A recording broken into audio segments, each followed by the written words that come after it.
Nesse momento, Deus, coloca a mão sobre o seu coração. Obrigado porque o Senhor é fiel. Obrigado porque o Senhor é grande. Obrigado porque não existe nada melhor do que viver na tua presença, Deus, viver diante do Senhor, ó Pai. Obrigado porque o Senhor é grande e a tua misericórdia dura para sempre. Obrigado, Jesus, pela tua manifestação no nosso meio, Deus. Obrigado por essa igreja, obrigado, Senhor, por essas pessoas, obrigado por tudo que o Senhor tem feito em nosso meio. Obrigado pela vida destes pastores aqui, Senhor, do Cleberson e da Tayla, ó Deus. Obrigado por tudo que o Senhor tem nos dado através da vida deles, ó Pai. Continue a cuidar deles, ó Deus, a enchê-los de graça e sabedoria, em nome do Senhor Jesus. Amém. Pode se assentar, igreja.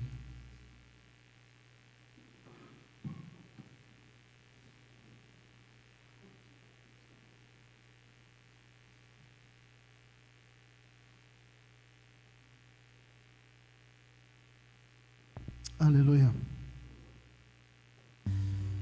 Vamos abrir a nossa Bíblia em Êxodo.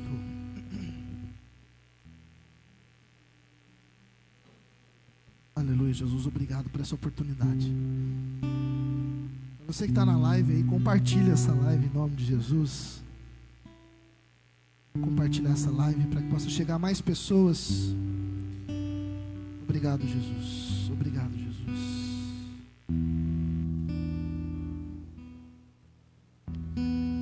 A partir do versículo 10 do capítulo 14 de Êxodo, a palavra Êxodo significa saída.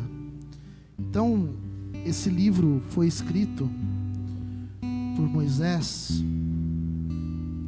para contar para a gente como que foi a saída do povo do Egito, e ele termina logo na chegada até Canaã.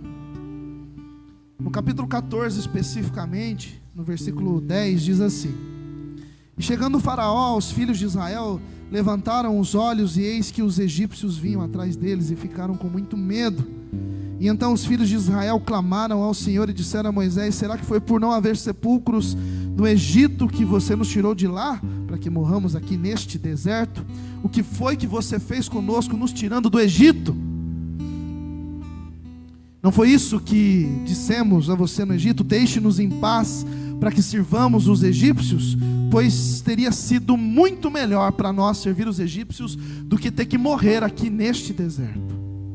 Moisés, porém, respondeu ao povo: não tenham medo, fiquem firmes e vejam o grande livramento que o Senhor nos fará hoje, porque vocês nunca mais verão estes egípcios que vocês hoje estão vendo.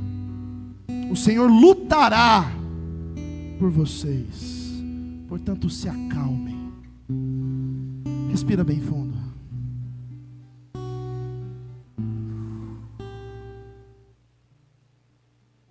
Bom, Moisés tinha uma responsabilidade. Eu não vou investir tempo aqui contando essa história dele, porque eu acredito que muitos de vocês já conhecem. Mas, resumidamente, a história dele é que ele foi chamado por Deus para libertar o povo que há 430 anos estava preso dentro do deserto, aliás, dentro do Egito. E Deus havia uma terra especial para dar a eles. Essa terra era a terra que manava leite e mel, a terra chamava Canaã. E que havia sido perdida quando Jacó foi embora de Canaã para o Egito, para ser acolhido por seu filho José, dos 7 anos de muita fome que houve. Passaram-se 430 anos, houve um golpe militar. O faraó que conhecia José perdeu o poder, o que cuidava dos judeus dentro do Egito perdeu o poder, toda a sua família foi assassinada, e se erigiu um outro faraó, um outro rei, que não conhecia as obras de José. E aí o povo de José que estava lá, os hebreus, os judeus que moravam dentro do Egito, já perfaziam por volta de 1.200.000 pessoas, foi decretado que essas pessoas eram inimigas do Egito e deveriam se tornar escravas de lá. 430 anos se passaram disso tudo, 4 séculos e meio se passaram de escravidão, de dor e de muito julgo sobre o povo de Deus dentro do Egito. E aí Deus levanta um homem, faz um menino nascer, e há uma profecia sobre a libertação daqueles escravos, e o faraó fica muito nervoso com tudo aquilo e manda matar todos os filhos primogênitos, lembram disso? Dos hebreus, ou todos os filhos homens dos hebreus. E a mãe de Moisés, recém-nascido, coloca ele num cesto, joga ele no rio, lembram?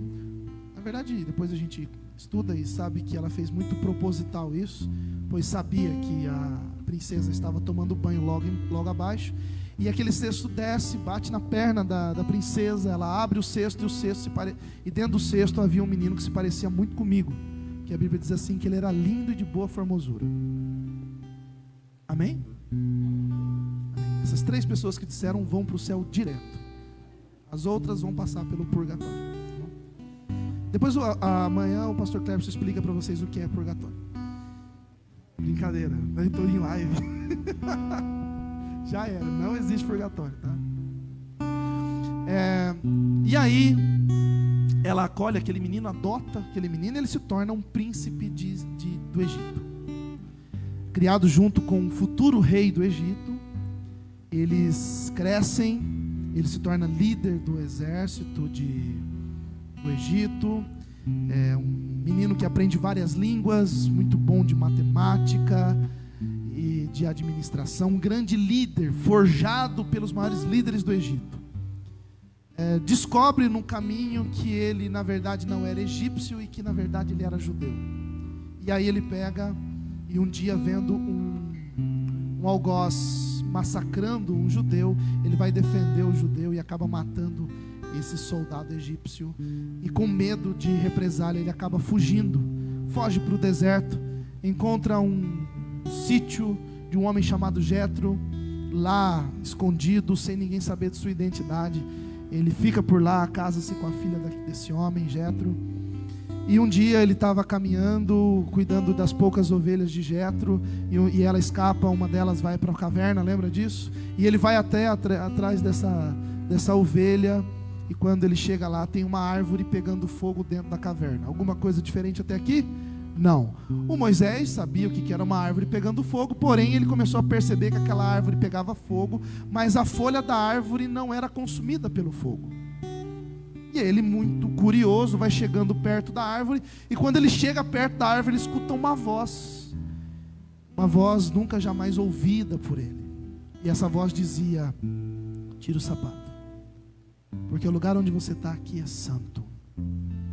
Moisés não entende muita coisa, e Deus fala assim: eu sei quem você é, e eu estou te chamando para você voltar lá no Egito e tirar o meu povo de lá.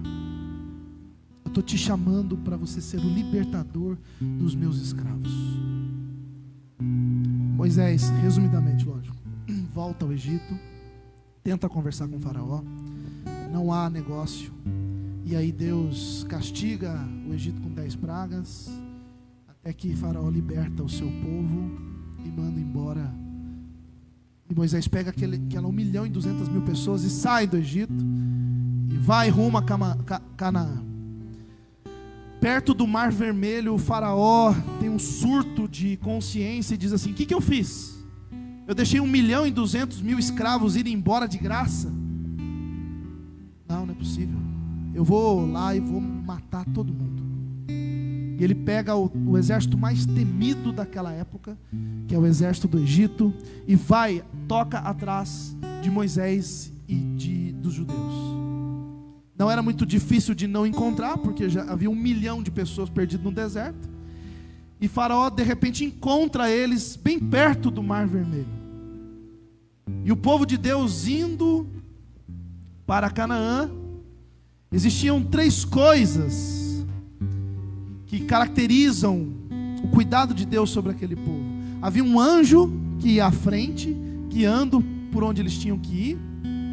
Durante o dia eles eram cobertos por uma nuvem, e durante a noite tinha uma coluna de fogo. Isso tudo representa o cuidado que Deus tem dos detalhes dos seus filhos. Nuvem de dia, porque deserto é calor, e coluna de fogo à noite, porque deserto à noite é frio. E aí de repente a terra começa a estremecer, aquelas pessoas olham para trás e veem um poeirão vindo muito longe, cavalos, cavalarianos, guerreiros, e Faraó à frente, sedento por sangue. E é neste momento em que o povo se desespera, e vai até Moisés e fala: e agora? É para isso que você tirou a gente de lá? Essa era a direção de Deus? O que aconteceu? Agora a gente vai morrer aqui, nem túmulo para ser enterrado a gente vai ter. E naquele momento Moisés ora a Deus, e Deus dá uma ordem para ele. Ele vai até o mar, lembra? Ele toca o mar, e incrivelmente aquele mar se abre em duas colunas, e o povo de Deus passa a pés secos, diz o texto também, a terra seca no meio de um mar.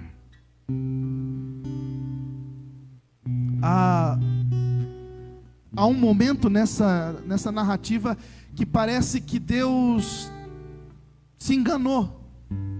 Parece que Deus mandou eles saírem do Egito para prejudicá-los, para lançá-los numa coisa pior do que as que eles já estavam vivendo. Assim como na nossa vida, há momentos em que parece que Deus perde o controle da situação, em que parece que Deus teve um surto de consciência e falou: o que eu fiz com esses caras? Eu não deveria ter feito isso com eles, ou dado isso a eles, ou ordenado para que eles fossem para algum lugar. Tem dias na nossa vida em que a gente parece encurralados. A gente olha para frente, tem o mar, não dá para passar nada. A gente olha para trás, tem um exército de Faraó gigantesco que não tem como a gente enfrentar. A gente olha para o norte, tem os filisteus gigantes que não tem como a gente vencer. Parece que Deus nos leva justamente para o olho do furacão. Verdade ou não verdade? Tem dias na nossa vida que parece que a gente não tem saída. Mas a travessia do Mar Vermelho nos ensina que Deus nunca perde o controle de uma situação. Amém?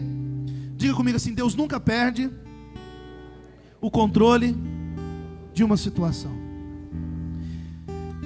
Tem um cara no Antigo Testamento chamado Jó, que perdeu tudo o que ele tinha em um só dia. Perdeu seu dinheiro, sua saúde e seus filhos. Tudo em um só dia, da forma mais trágica possível. Jó era um homem justo, reto e temente a Deus.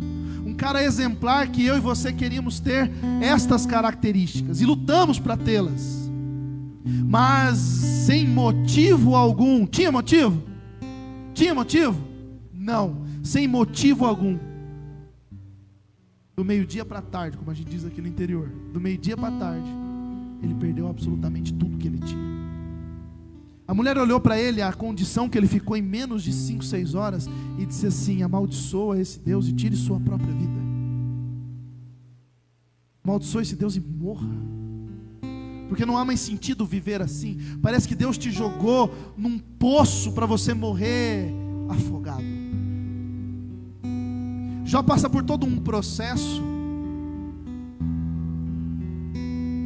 e no capítulo 37 até o capítulo 42, Deus se levanta para falar com Jó depois de 2 anos em silêncio, e ele passando por todas essas dificuldades.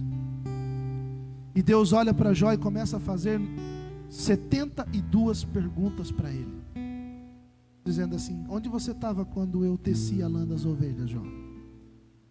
Quem você era quando eu desenhei as nuvens do céu? Onde é que você estava mesmo quando eu dei o nome por nome das estrelas? Qual era o seu nome quando eu decidi as cores das plantas? Deus mostra para Jó que Deus sabia tudo, e que tudo estava absolutamente em seu controle. E naquele momento, quando Jó é abarroado por essas 72 questões sem resposta, ele diz assim para Deus, no capítulo 42: tá bom, eu sei que tudo podes, e que nenhum dos teus planos podem ser frustrados. Muitas questões existem, mas são poucas respostas. Mas a única certeza que temos diante de situações graves é que Deus nunca perde o controle de situações, que Deus tem os cuidados, tem cuidados significantes sobre suas criações, sobre suas criaturas, sobre seus filhos, e que a gente não questiona Deus quando a folha cai da árvore.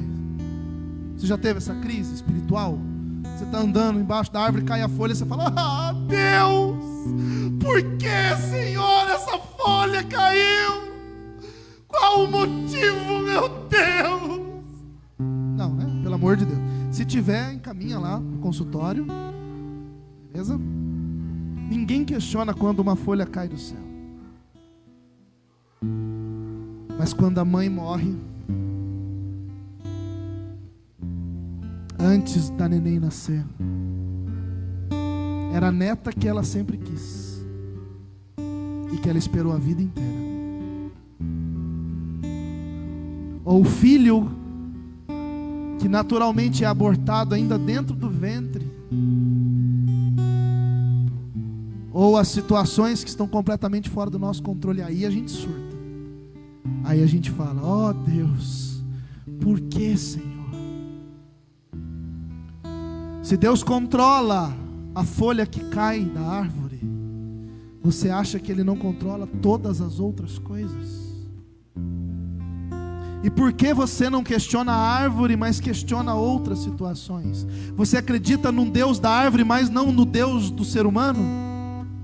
Você acredita no Deus da árvore, mas não acredita no Deus das circunstâncias humanas? Onde é que está depositada a sua fé de verdade? É fácil só quando as coisas estão boas. É fácil ser crente aqui agora, 10 horas da manhã. Mas amanhã às 7, quando o relógio despertar, quando o inimigo se levantar, quando o leão aparecer, quando o urso te enfrentar, nós precisamos entender que Deus não perde o controle de nenhuma situação. Amém? Depois, o Mar Vermelho nos ensina que Deus não perde o controle de uma situação ou outra, que Deus tem um propósito em tudo aquilo que Ele faz. O mesmo Deus que não perde o controle tem propósito. Deus tinha um planejamento muito mais eficaz do que o planejamento de Moisés. Deus utiliza de toda esta situação para mostrar quem verdadeiramente Ele é. O Mar Vermelho era essencial para que o povo acreditasse quem Deus era. No versículo 17, Deus vai dizer assim: eu endurecerei o coração dos egípcios para que venham atrás de vocês e entrem no mar, e eu serei glorificado em Faraó e em todo o seu exército, em todos os seus carros de guerra, seus cavaleiros. E os egípcios saberão que eu sou o Senhor, quando eu for glorificado em Faraó, nos seus carros e nos seus cavaleiros. Olha o propósito de Deus aqui no versículo 17. Moisés, eu levei vocês até o Mar Vermelho. Eu levei vocês até a frente do Mar Vermelho. Parecia um passeio, anjo, coluna de fogo, água saindo da rocha, codorniz descendo, maná todos os dias. Parecia um passeio espiritual, um encontro com Deus, coisa mais linda que os judeus estavam vivendo. Mas não, Deus tinha um propósito muito maior. E de repente, quando tudo se escureceu, quando todas as chances humanas acabaram, parecia o fim da linha, mas era propósito. Quando eles ficaram presos, encurralados, era o motivo para que Deus estava esperando para operar o milagre mais sensacional do Antigo Testamento, que é a abertura do Mar Vermelho. Quando Deus abre o Mar Vermelho, Deus é glorificado no meio do povo dele e é glorificado no meio dos egípcios. Deus usa o Mar Vermelho para salvar os judeus e para castigar os egípcios. Porque o povo de Deus passa pés secos. O faraó olha aquilo e fala assim: vou atrás deles. Se eles passaram, eu também posso passar. E ele manda todo o exército passar no meio do mar. E vocês lembram a história? Quando eles estão no meio do mar e o povo de Deus termina de passar, Deus fecha o mar e mata todo o exército dos egípcios. Nunca mais o Egito se levantou contra o povo de Deus. Deus tinha um propósito de ser glorificado em Israel e no meio dos inimigos de Israel. Por mais inexplicável e confusa que seja a situação, Deus a permitiu por algum momento ou por algum motivo. Por mais que nos falte palavras para explicar certas situações que acontecem em nossas vidas, nós temos que acreditar que Deus tem um propósito em tudo o que acontece. Deus tem uma intenção maior do que o que a nossa mente consegue entender. A nossa mente finita consegue entender. Na sua vida não é diferente. Olha para tudo aquilo que está ao seu redor, veja o que Deus está fazendo. Deus tem um propósito, uma intenção em tudo aquilo que aconteceu, que está acontecendo e que vai acontecer. Você não entrou aqui nessa manhã por acaso, você não ligou esse celular hoje por acaso, você não foi aceito por Jesus por acaso. O seu destino é completamente controlado por aquele que te criou. Deus tem um propósito em tudo que está acontecendo. Diga comigo assim: eu sei. Diga comigo assim: eu sei que Deus tem um propósito em tudo que está acontecendo na minha vida. A travessia do Mar Vermelho nos ensina que Deus nunca perde o controle de uma situação, que Deus tem um propósito em tudo que acontece, e que Deus sempre tem um grande livramento no fim de uma história. Deus sempre tem um grande livramento. Sabe como eu defino esse momento da história de Israel? Versículo 13 lá: não tenham medo, fiquem firmes e vejam um grande livramento que o Senhor tem para vocês, porque hoje vocês nunca mais, a partir de hoje vocês nunca mais verão os egípcios que vocês hoje estão vendo. Aquele era o momento mais propício para que Deus exercesse o seu grande poder sobre Israel. O povo estava desesperado, amedrontado, sem esperança. A única certeza que eles tinham, Taila, é que eles iriam morrer. É a única certeza que eles tinham. Aos olhos humanos não havia escapatória alguma. Como enfrentar o exército dos egípcios sem nenhuma arma? À frente deles o mar, atrás o sedento exército do Egito. E é nesse exato momento em que Deus mostra por que aquilo estava acontecendo. Deus causa, nos momentos mais difíceis da nossa vida, os maiores livramentos. Deus abre o mar e faz eles passarem. Mas durante esse processo de livramento, Moisés dá 3 ordens ao povo de Deus. Estavam gritando, desesperados, sem saber o que fazer, porque é isso que a gente faz. Aqui não tem nenhum super-homem. Moisés olha para eles e diz assim: gente, não precisa ter medo. Não precisa ter medo. Na ânsia da morte, naquele desespero, em meio de toda aquela gritaria, Moisés arranca forças de onde não tem para dizer assim: não temam. Era um recado de Deus para eles. É difícil entender essa ordem vinda de Deus a Moisés. Toda a pressão sobre ele, todas aquelas perguntas, toda aquela sensação de que a morte estava próxima, o povo em volta de Moisés pedindo respostas, e ele simplesmente saca palavras mágicas como: não tenham medo. Como não ter medo? Aquela situação gritava pelo medo. Talvez os seus inimigos te cercam.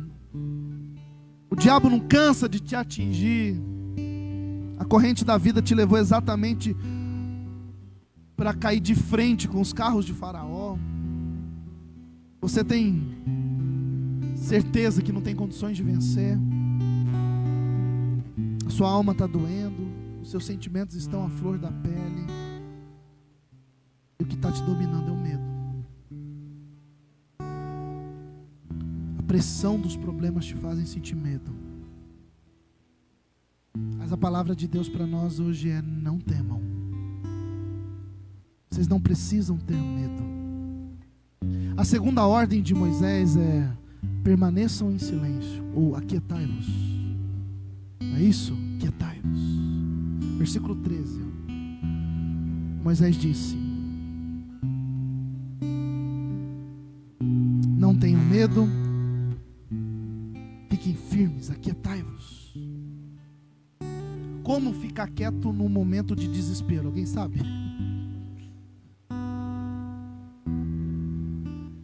A palavra quietar significa, ou pode ser traduzida também aqui no hebraico como silenciar, como estar firmes. Até tem outras versões da sua Bíblia que está: fiquem firmes. Ou não perder a forma ou a postura, não se entregar. O que Moisés estava dizendo para aquele povo é o seguinte: gente, permaneçam firmes, calma, não tenham medo, e permaneçam firmes, não tenham desequilíbrio. O Senhor nos tirou lá do Egito para a gente morrer aqui. Onde já se viu isso? A gente não tem nem onde ser enterrado. Vai todo mundo morrer. Eu vou morrer, minha mulher vai morrer, meus filhos vão morrer. Calma. Vocês já perceberam que o povo começou já a falar besteira? Vocês não estão entendendo o que está acontecendo. Moisés disse: aquietai-vos, silêncio, permaneçam firmes, não percam a postura, não percam a postura de filhos de Deus, de herdeiros do reino do Senhor. Não percam a postura de soldados, de guerreiros do nome de Deus. Não percam. É fácil esmorecer, é fácil se entregar, é fácil perder. O difícil é permanecer crendo, mesmo tudo dizendo não, mesmo todas as coisas indo contra o que pensamos. Tem muito crente perdendo postura de filho de Deus. Tem muito crente perdendo a postura de príncipe do Senhor, murmurando, se entregando, falando besteira, desistindo da fé, desistindo de Deus, desistindo da igreja. Mas porque Deus não fez o que eu quis? Você nem sabe o que você quer.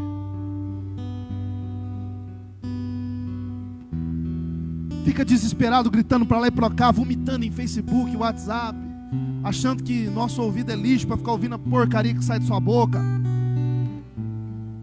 Cadê a tua postura de filho de Deus? Você acha que Deus está aplaudindo o desespero que você está passando? O escândalo que você faz cada vez que as coisas não acontecem do seu jeito? Acorda para a vida. Não perca a postura de filho de Deus. Deus te colocou aqui na terra com um propósito. Está tudo na mão dele. Ele está segurando na destra poderosa dele. Não caia, não se prostre, não esmoreça, não murmure.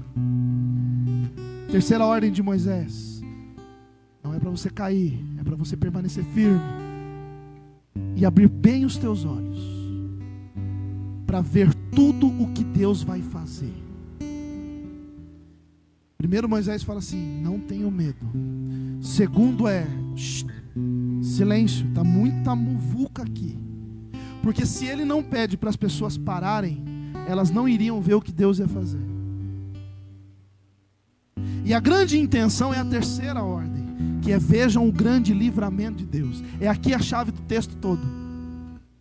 Tudo isso está acontecendo para Deus livrá-los, não é? Então a ordem de abrir os olhos é a ordem mais importante de todas. Olhem o que Deus irá fazer. Olha o grande livramento que o Senhor tem para vocês, porque os egípcios que vocês estão vendo hoje, nunca mais vocês verão, porque o Senhor perecerá por vós. Aliás, o Senhor lutará por vocês.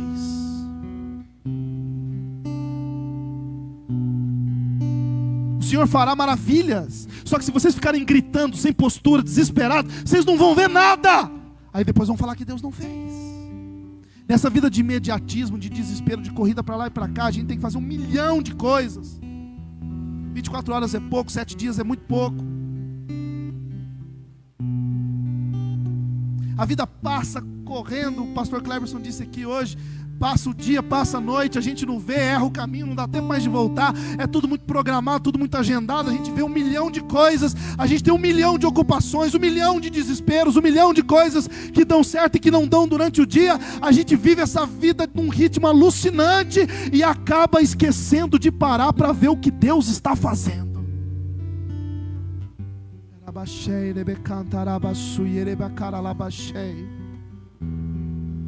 Deus está fazendo coisas extraordinárias todos os dias, é você que não está vendo. Os céus anunciam a glória de Deus e o firmamento aplaudem, contam todas as obras de suas mãos. Cada gota de chuva é providencial, cada raio solar é para te sustentar.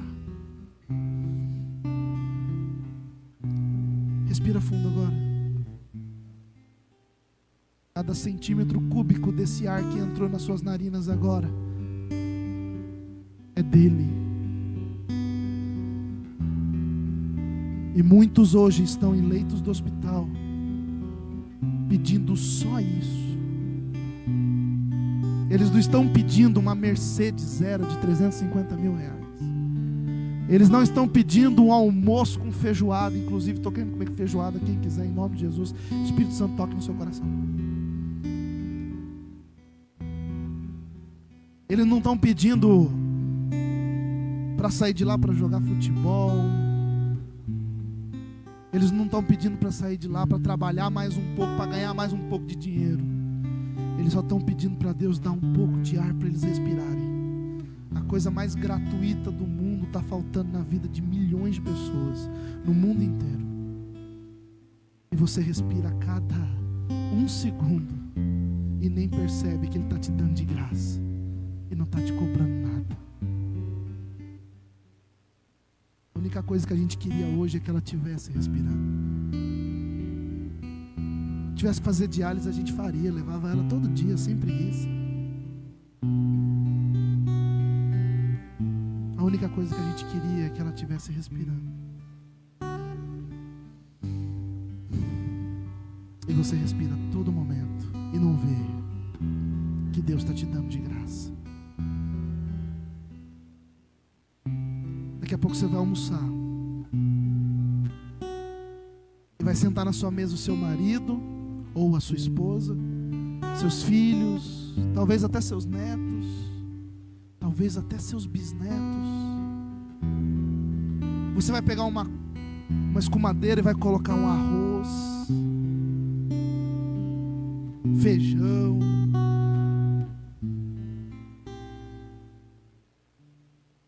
talvez nem perceba que foi Deus quem te deu tudo isso.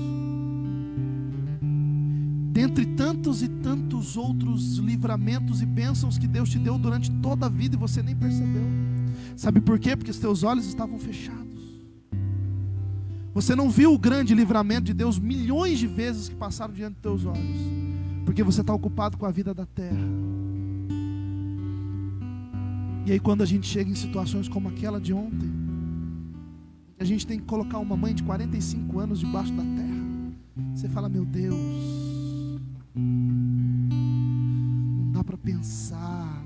A gente perde muito tempo com coisas que não são valiosas. São valiosas.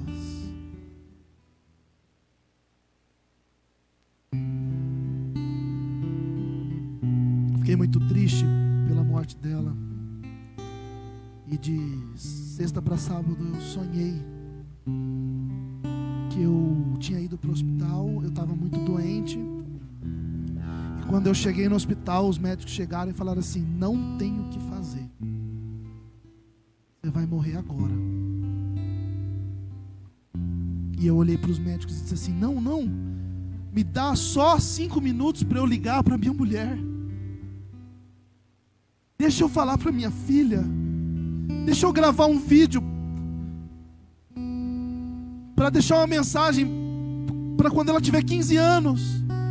Eu lembro que eu falava isso para o médico. Deixa eu gravar um vídeo, porque aí no aniversário de 15 anos mostra para ela o que eu quero que ela seja. Deixa eu ligar para minha mãe a última vez. Deixa eu pelo menos ver o meu pai. Ele disse: não vai ter tempo. Seu coração vai parar agora. E eu acordei todo assustado. E aí eu fui para o velório. E eu pensei: meu Deus, não dá tempo. E eu tenho muitos tempos. Eu tenho 60 segundos a cada minuto. E não vejo tudo que o Senhor está fazendo por mim. E não vejo tudo que o Senhor está me dando. E não contemplo as bênçãos sem medidas que o Senhor tem derramado dos céus para mim. E passo a vida sem adorar aquele que é único. Adorar aquele que é único. Sem adorar aquele que é único. Feche os seus olhos. Respira bem fundo.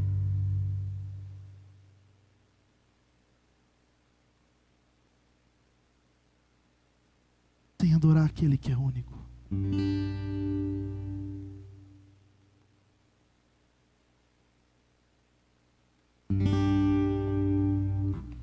Contemple tudo aquilo que o Senhor tem para a sua vida.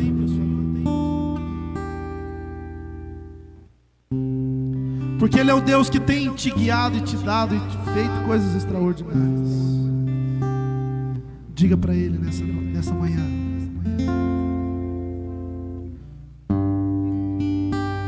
O que é digno de receber a honra e a glória, a força e o poder ao Rei eterno, imortal, invisível, mais real. A Ele ministramos o louvor. Só Ele que é louvor. Ao único que é digno do que? De receber a honra e a glória, a força e o poder ao Rei eterno, imortal, invisível, mais real. A Ele ministramos o louvor.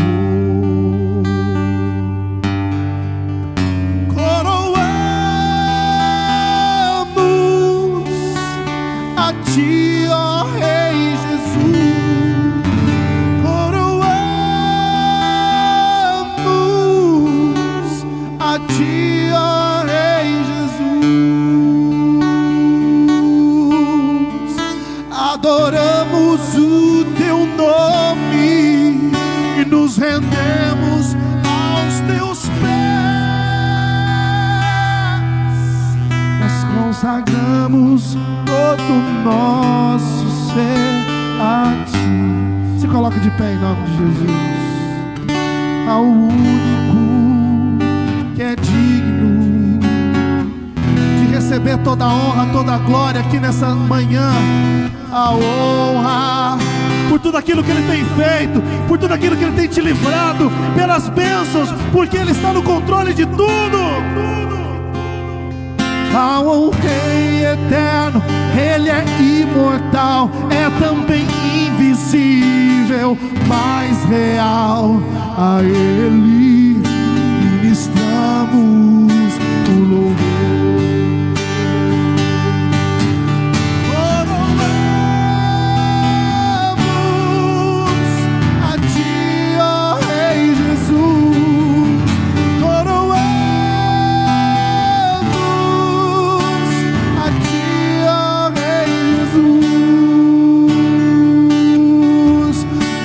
Adoramos o Teu nome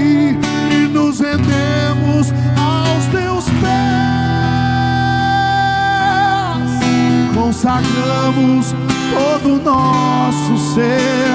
Levanta sua mão lá no alto para cantar para Ele. Nós coroamos a Ti, ó Rei Jesus. Te coroamos a Ti, ó Rei. Só a Ti, Rei Jesus, nós adoramos. Adoramos o Teu santo nome. Eu me rendo aos Teus pés. Consagramos todo o nosso ser a Ti. Consagramos todo o nosso ser. Eu Te consagro, Deus. Consagramos todo o nosso ser. Coroamos a este Deus. Cante bem forte. E coroamos